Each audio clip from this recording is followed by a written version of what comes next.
नमस्कार मैत्रिणींनो, मंजू क्रिएशनमध्ये तुमचे सर्वांचे स्वागत आहे. तर आज तुम्हाला मी मेथीची पराठे ही रेसिपी दाखवणार आहे. आता यासाठी मी 3 चमचे गव्हाचं पीठ घेतलेलं आहे आणि त्यामध्ये आपल्याला आता धना जिरं पावडर टाकून घेतलेली आहे मी. आणि आता यामध्ये आपल्याला अर्धा चमचा बेसन पीठ टाकून घ्यायचं आहे. तर बघा, आता यामध्ये अर्धा चमचा बेसन टाकलेलं आहे. आणि आता आपण त्यामध्ये काही मसाले टाकून घेणार आहोत. चला, तर मग आता यामध्ये मी मीठ टाकलेलं आहे. आता मीठ टाकून घेतलेलं आहे. आता हळद टाकून घेतली आहे अर्धा चमचा. लाल मिरची पावडर. आता हे मसाले तुमच्या आवडीनुसार तुम्ही कमी जास्तसुद्धा करू शकता. आणि आता आपण हे सर्व पिठामध्ये हिंग टाकून घेतलेलं आहे. आणि आता आपल्याला थोडासा ओवा टाकायचा आहे त्यामध्ये. तर बघा, आता यामध्ये आपण ओवा टाकून घेऊया थोडासा. आणि आपल्याला हे नंतर आता आपण ज्याप्रमाणे गव्हाची कणिक भिजवतो त्याचप्रमाणे आपल्याला हे पीठ भिजवून घ्यायचं आहे. आणि आता हा ओवा टाकताना थोडा क्रश करून टाकायचा, त्याच्यामुळं धपाट्याला पराठ्याला वास खूप छान लागतो. तर मग आता ओवा टाकलेला आहे.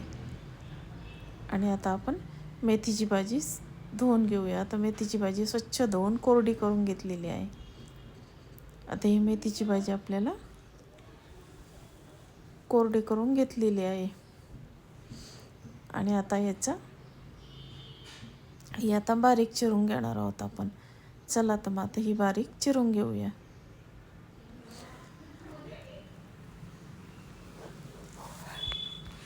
आता मेथीची भाजी आपली चिरून झालेली आहे. आता ही मेथीची भाजी आपल्याला पिठामध्ये मिक्स करून घ्यायची आहे. चला, तर मग आता ही चिरलेली मेथी आपण पिठामध्ये मिक्स करून घेऊया. आणि खाण्यासाठी तर हे खूप छान लागतात आणि अगदी हेल्दी रेसिपी आहे ही. याच्यामध्ये आपण भाजीचा आणि गव्हाच्या पिठाचा वापर केलेला आहे. तर बघा मैत्रिणींनो, आता हे या पिठामध्ये आपण आता ती मेथी टाकून कोरडंच पीठ आपण कोरड्या पिठामध्ये ती मेथीची भाजी मिक्स करून घेऊया. आता कोरड्या पिठामध्ये आपण ती मिक्स करून घेऊया. आणि आता ते आपण ज्याप्रमाणे गव्हाचं पीठ भिजवतो त्याचप्रमाणे आता हे आपल्याला भिजवून घ्यायचं आहे. तर बघा मैत्रिणींनो, आता हे आपलं पीठ भिजून झालेलं आहे. आता आपण त्याचे पराठे करून घेऊया.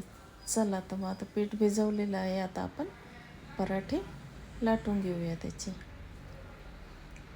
अगदी असे टेस्टी आणि सुंदर हे आपले पराठे तयार होतात. चला, आता आपण हे पराठे लाटून घेऊया. आता हे पराठे लाटून थोड्या तेलावर आपल्याला ते खरपूस असे भाजून घ्यायचे आहे. तर बघा, आता आपला हा पराठा तयार झाला. मी सर्विंग प्लेटमध्ये सर्व केला आहे. आणि त्याच्यावर आता आपल्याला साजूक तूप थोडंसं लावून घ्यायचं आहे. त्याच्यामुळं पराठ्याची टेस्ट अजूनही वाढते. आणि त्याच्याबरोबर मी शेंगादाणा चटणी दिलेली आहे, वाढलेली आहे. आणि दही सर्व केलेलं आहे. आणि लोणचं, चटणी, लोणचं आणि दह्याबरोबर हे पराठे खाण्यासाठी खूप छान लागतात. मुलंसुद्धा हे पराठे अगदी आवडीने खातात. तर बघा मैत्रिणींनो, तुम्हाला ही पराठ्याची रेसिपी कशी वाटली, मेथीच्या पराठ्याची? तुम्हाला जर आवडली तर माझ्या चॅनलला लाईक, शेअर आणि सबस्क्राईब करा. धन्यवाद.